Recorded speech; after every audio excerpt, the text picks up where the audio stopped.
What's up, YouTube? We are almost officially 48 hours away from Game of Thrones Season 6 premiere, and they just released several new pictures, so I figured I'd make a video about it. We kind of already know what's going down in these images, thanks to all the trailers that they've released for us, and trust me, I know the wait is almost over, so hopefully this video will ease some of that pain.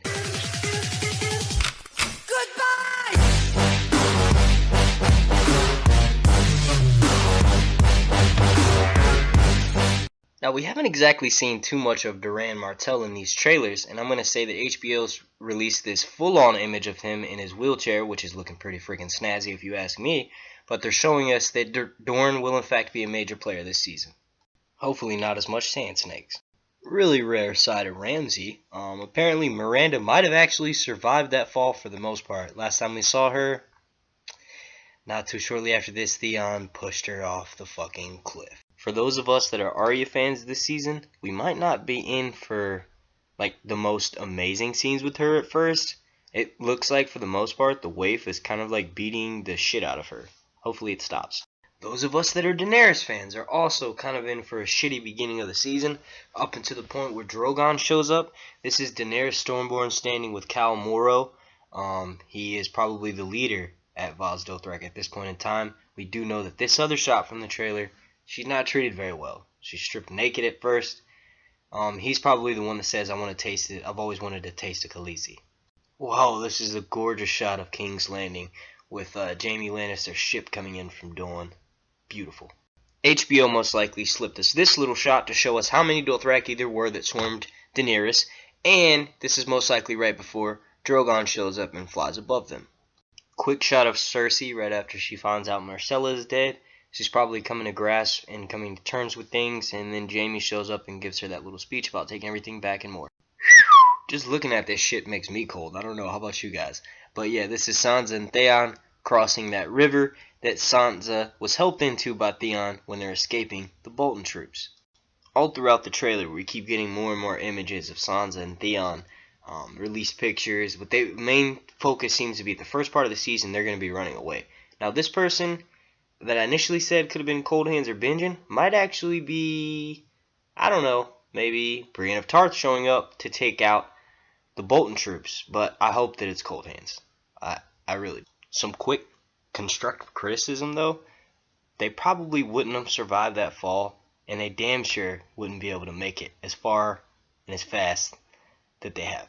But hey, we all love Game of Thrones. Thank you, HBO. Khal Moro is probably the guy who does a lot of the shuffling and pushing Dany around. I know we saw the other guy whip Dany, but he's probably going to be the one that ends up dropping her off with the Dosh Khaleen. He's also probably going to be one of the first ones who bites the dust, gets burned when Drogon shows up. Drogon won't be playing any games when he does, because at this point Daenerys would have been tortured, possibly raped, and murdered. This next part contains extreme spoilers. If you don't want to know anything about Game of Thrones Season 6 that's not just speculation, click away now. The first thing that popped in my head was Misa is a master. Tyrion and Varys are obviously walking the streets. Now this could be where we meet Kinvara for the first time, or this could be where we see Shae. Yeah, that's right. Shae is coming back this season, and I don't know how, why, or what, but she's been spotted filming with Varys and with Tyrion, so we shall see. This last image that we got from Game of Thrones today was of Jaime and Cersei, and they're hugging it out. Now, I'm not going to make any jokes about twincest or anything like that right now, but I think this is right after Jaime gives her that speech saying we're going to take back everything and more. Now, I'm not a big fan of Cersei. Most people aren't. We all like Jaime. But Cersei, if one thing, she deserves to fucking have some kind of revenge from last season. Yeah, she fucked up a whole bunch of stuff, and she screwed over a whole bunch of people, but she deserves to at least kill the Shame Nun. I can't stand her. All she was doing was ringing her bell, and she at least deserves to get revenge on the High Sparrow and that Shame Nun. It's the truth. Not everybody's going to agree with me, though. In other news, in Game of Thrones Season 6, Jonah Hafahu was interviewed with Emilia Clarke, and he gave us a little bit of insight to his character, Khal Moro. He says that Khal Moro's hair was down to his butt, so that means he's never lost a fight. He also says that Khal Moro is not as much of a chauvinist as some of the other Dothraki, and that he's keen to the old ways, meaning like he honors the living and the dead. So I don't know if that necessarily means that he won't be as big of a dick to Dany, and maybe it's one of the other ones, but from these images, like I was saying earlier in the video, he kind of does look like he treats Daenerys like, she's beneath him. But Emilia Clarke spoke to Variety this week, and she says, I'm going to be surprised if people's televisions don't explode. Like, actually explode. Or computers have to be pushed aside. It's huge. It's ridiculously huge. She's talking about my penis.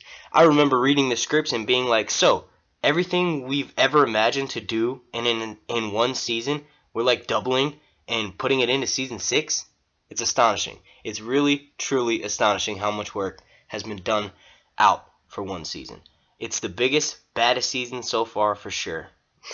Of her bosses, Dan and David Benioff, she went on to say, they write so well, they have absolutely spoiled me rotten for reading any other kind of script because they're so good at what they do. You get spoiled. You don't get to read the caliber of writing all the time, but reading other scripts.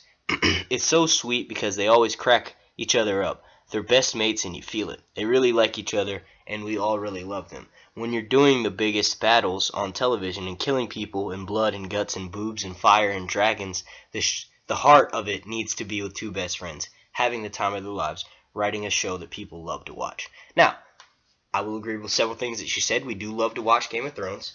Dan and Dave are best friends, but if this season does not live up to all the hype that everybody's talking about it, I'm gonna be one pissed mofo.